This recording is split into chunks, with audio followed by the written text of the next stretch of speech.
If you were hoping for a long game of checkers between DeAndre Hopkins and the Texans about what was going to go on between him holding out from his contract, well, I'm sorry to let you down. It ended off a massive 2 days, Ben, where he left training over the weekend, but he's back. And this is the quote taken directly from the Texans player. So I, too, am disappointed that the Texans organization has elected not to enter into contract negotiation to secure my future as a Texan. The statement read, I have expressed my sincere position regarding my contract status and with sound mind have expressed my stance to the Texans organization. My focus is also on the 2016 season and to help my team reach our ultimate goal. Having said that, I am returning to the Houston Texans to play for a Super Bowl in Houston, Texas. I will be holding a 3 p.m. press conference at Reliance Stadium today.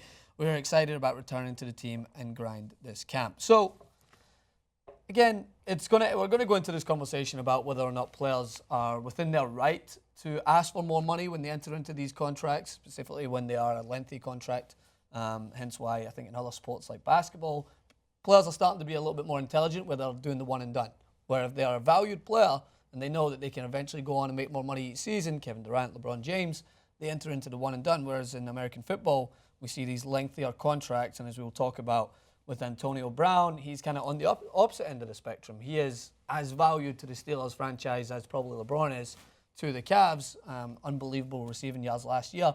He's basically stated in a quote that he is not focused on that at the moment. He's focused solely on trying to perform this season. He'll let his agent and the team develop with contract negotiations that goes on, but he's basically not touching that at the moment. He doesn't want to get into the debate. So curious to gauge your thoughts on both of these.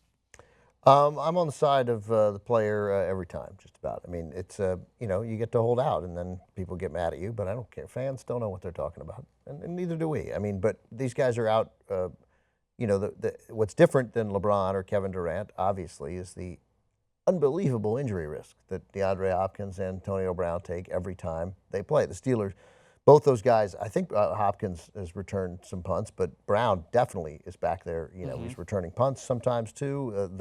But every time they run over the middle, they're taking this risk into their hands. And you have some leverage when you're in camp and the team wants you then at that moment to perform. So, I both admire him for walking out and I admire him for coming back. The contract he signed when he came into the league, that's a rookie-scaled contract. He didn't have any say in how that was going to work out. He was slotted in for whatever number he was picked at, and that's the contract he's got. Because the Texans didn't move and they don't want to be bullied, and I understand their position too, but if I'm DeAndre Hopkins, I'm saying, look, if you don't renegotiate it, I'll play this year. I'll play hard. I'm not re-signing. They'll franchise him. But that's going to be at a huge number. Yeah. The advantage in the NFL, obviously, to sign a contract like Antonio Brown did, which is a 5-year, $41 million contract. He's got a couple of years left. Is that he got guaranteed money thrown at him. So when you've got guaranteed money thrown at you at the beginning of the contract and then you don't want to play the end of the contract, that makes the ethics of your holdout less secure. So, but when you're in the last year of a deal in the NFL and teams can cut you without paying you, players have very little. They don't have much leverage. I mean, if there's any league that ought to have guaranteed contracts, it's this league, and they're the one league that doesn't have it. Yeah, and last year we found out with the Steelers is they had there's their own discreet ways of keeping players happy if they don't want to go in and offer new contracts. Like last year, I believe Antonio Brown got like a $2 million bonus without having to enter into renegotiating his contract, which would eventually probably cost the Steelers a ridiculous amount of money to go up and try and keep him there. So he eventually took on an extra $2 million.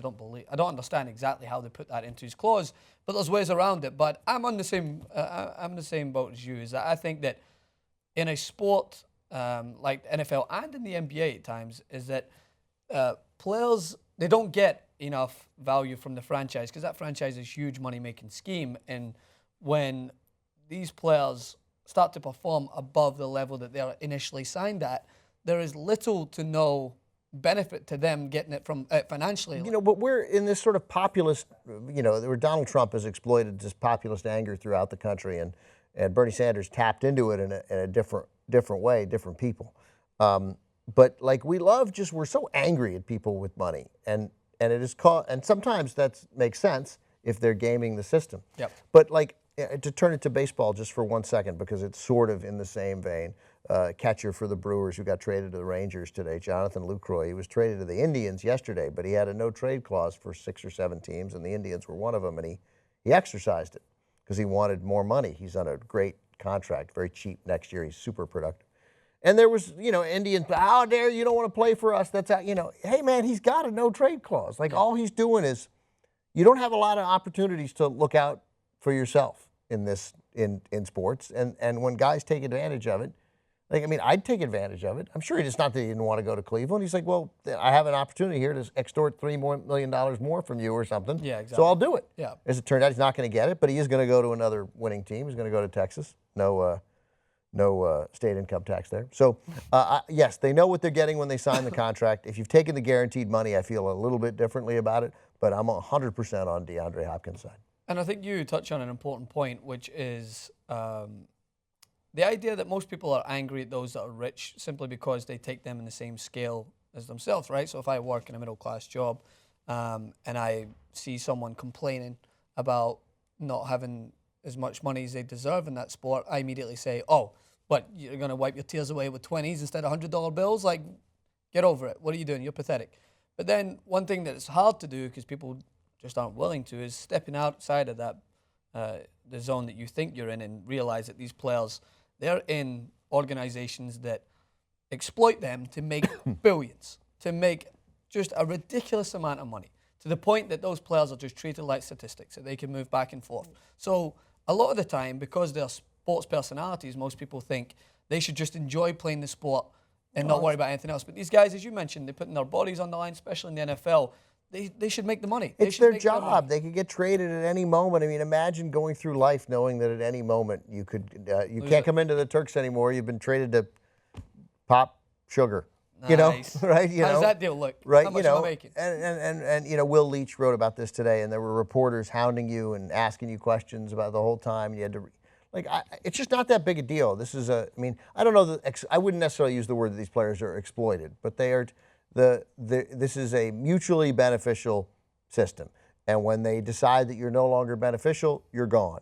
And all the people who complain about athletes making this kind of money, and it's an understandable first reaction, but I think you make a great point. Step out of it for a second. You don't get that because you're not that good at your job. I'm not that good at my job. I can't go here. I mean, I co-founded the Young Turks with Cenk, and I can't say, you know what, I need 10 times what I'm making or I'm walking it. You still make me go and get your coffee. Right, but I mean, and because honestly I don't even know who I'd go to, but I mean, but they go, well, we really want you to stay. I can find maybe a couple $1,000s, but we don't have it. And then if I go, no, I'm leaving, they'd be like, well, all right, because none of us are that important in what we do, and that is a humbling thing to confront, that you're not important. That's why, this is super corny, but that's why your family and the people who love you and who you do matter to, that's why that's so important, because to the rest of the world, nobody gives a crap. Yeah. And so DeAndre Hopkins, I think couldn't have handled this better, draw attention to it, but went back to work with his teammates. All right. Well, you held it here. Let us know what you guys think in the comment section below. As always, stay tuned to TYT Sports. Plenty more football coverage coming up as the season approaches. How long now? We're entering preseason, so we've got... Yeah, there are college games coming in 4 weeks. Nice. Yeah. Football season's right around the corner.